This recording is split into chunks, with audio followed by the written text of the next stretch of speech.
আসসালামু আলাইকুম ভিউয়ার্স, আশা করছি সবাই ভালো আছেন।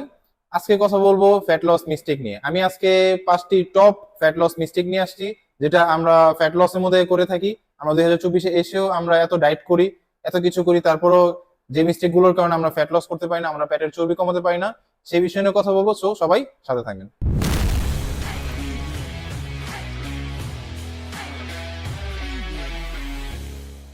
সো আমাদের মিস্টেক নাম্বার 1 হচ্ছে আমরা অতিরিক্ত কার্ডিও করি। সো আমাদের মাথায় যখনই চিন্তা করি যে আমাদের ফ্যাট লস করতে হবে, প্রথমে আমাদের মাথায় আসে কার্ডিও। সো আমরা কার্ডিও ছাড়া অন্য কিছুই বুঝি না যে আমাদের ওজন কমাতে হবে, পেটের চর্বি কমাতে হবে, তাহলে আমাদের 1 ঘন্টা আধা ঘন্টা কার্ডিও করতে হবে। সো এইটার মধ্যেই অনেকজন ভুল করে যে আমাদের শুধু কার্ডিও মধ্যেই আমাদের ফ্যাট লস হয় না, আমাদের কার্ডিওর পাশাপাশি ওয়েট ট্রেনিং করতে হয়। ওয়েট ট্রেনিং করলে আমাদের কি হয়, আমাদের মাসেল গুলো অ্যাক্টিভ হয়। মাসেল গুলো অ্যাক্টিভ হলে কি আমরা সব কাজে এনার্জি পাই। আর আমরা যদি ওভারডু কার্ডিও করি, ওভারডু কার্ডিও করার কারণে আমাদের কার্ডিওভাস্কুলার আমাদের অ্যাক্টিভ হয়, এন্ডুরেন্স বাড়ে, ভালো কথা, কিন্তু একটা লস হয়, আমাদের মাসল মাসটা লস হওয়া শুরু করে।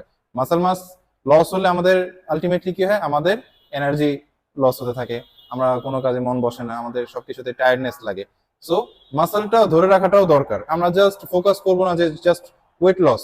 ওয়েট লসে হয় কি, আমাদের ফ্যাট লস হতে থাকে, সাথে সাথে আমাদের মাসলও লস হতে থাকে। আমরা মাসলটা যতটুকু পারবো প্রিজার্ভ করে রেখে আমাদের শুধু ফ্যাটটা কমিয়ে আনার। সো এই ভুলটা করবেন না সবাই। সো মিস্টেক নাম্বার 2 হচ্ছে অতিরিক্ত খাওয়া কমিয়ে আনা বা খাওয়া স্কিপ করা। আমরা অনেকেই চিন্তা করি যে আমরা ফ্যাট লস করব, তাহলে আমরা অনেক খাওয়া কমিয়ে দিই, বা আমরা খাওয়ার মিলটা কমিয়ে দিই, 4টা মিলের জায়গায় 2টে মিল নেই। সো এই মিস্টেকটা অনেকজনই করে। দেখা যায় যে সকালবেলা ব্রেকফাস্ট নেয় না, একবারে দুপুরে নেয়। সো এই মিস্টেক করার কারণে দুটা লস হয় আপনার। একটা হচ্ছে আপনার মেটাবলিজম স্লো হয়ে যাবে, মেটাবলিজম যেটা আপনাদের ফ্যাট লসে হেল্প করে। মেটাবলিজম স্লো হওয়ার কারণে আপনার ফ্যাট লস প্রক্রিয়াটাও স্লো হয়ে যাবে। আর আরেকটা কারণ হচ্ছে আপনি জিমে এসে ওয়ার্কআউট করেন বা কার্ডিও করেন, এটার মধ্যে আপনি এনার্জি পাবেন না। সো এই মিস্টেকটা কেউ করবেন না। সো মিস্টেক নাম্বার 3 হচ্ছে আমরা পর্যাপ্ত পরিমাণ প্রোটিন নেই না। সো অনেকজন ভাবি যে প্রোটিনের দরকার কি, আমাদের তো শুধু ফ্যাট লস করব। সো এই চিন্তাটা ভুল করে। সেটার কারণে অনেকজন দেখা গেলে যে ফ্যাট লস অনেকজন হয়ে যায়, স্কিন ঝুলে যায়, তাদের মাসল থাকে না। সো প্রোটিনটা করে কি, প্রোটিনটা শুধু মাসল বিল্ড করে না, প্রোটিনটা ফ্যাট লসেও হেল্প করে। সো আমরা পর্যাপ্ত পরিমাণ প্রোটিন নিব। সো মিস্টেক নাম্বার 4 হচ্ছে আমরা ক্যালোরি কাউন্ট করি না। আমরা আমাদের ফ্যাট লস জার্নির মধ্যে এই ভুলটা অনেকজনই করে থাকি, যে আমরা জানি না যে আমরা কতটুকু ক্যালোরি নিচ্ছি। আমরা আসলে কি ক্যালোরি ডেফিসিটে আছি কিনা সেটা আমরা জানি না। আমাদের ফ্যাট লসের জন্য একটা মোস্ট ইম্পর্টেন্ট জিনিস হচ্ছে ক্যালোরি ডেফিসিট থাকা।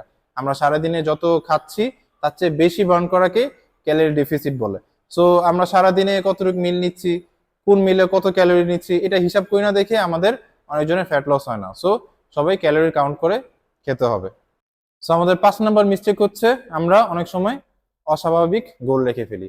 আমরা অস্বাভাবিক গোল বলতে, আমরা যখন ফ্যাট লস জার্নিটা শুরু করি তখন মাইন্ডের মধ্যে চিন্তা করে রাখি যে আমাদের 1 মাসের মধ্যে 10 থেকে 15 কেজি কমবে। সো এই মাইন্ডসেটটা নিয়ে অনেকজন ভুল করে, আবার 1 সপ্তাহ থেকে 2 সপ্তাহ পরে ডিমোটিভেট হয়ে যায়। সো আমাদের চিন্তা রাখতে হবে, শুধু আমাদের ফ্যাট লস করা যাবে না, ফ্যাট লসের পাশাপাশি আমাদের মাসেলটাও ধরে রাখতে হবে।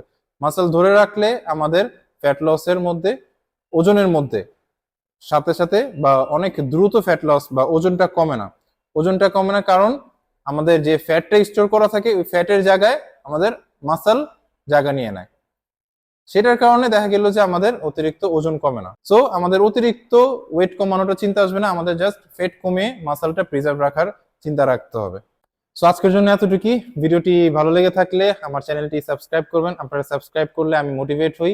আর ভালো লেগে থাকলে লাইক, কমেন্ট এবং শেয়ার করবেন। Thank you.